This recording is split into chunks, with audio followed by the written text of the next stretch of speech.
AI hacks for teachers. I'm Andrew Wells and I teach design STEM classes in the Scotch College Middle School, and I wanted to see how we could leverage AI to enhance one of Rosenshine's principles of instruction. Let's start with Rosenshine's fourth principle. Provide models. Providing models allows students to have a look at worked examples, and I've forgotten what I was going to say, but I'll continue on. Providing models to students allows students to have a look at worked examples and helps them solve problems faster.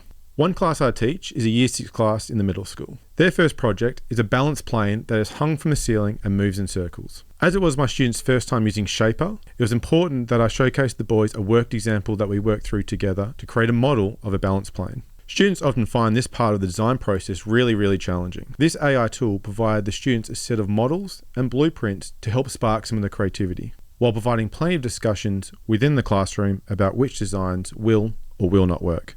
I hope this hack has been useful and saves you time as a teacher.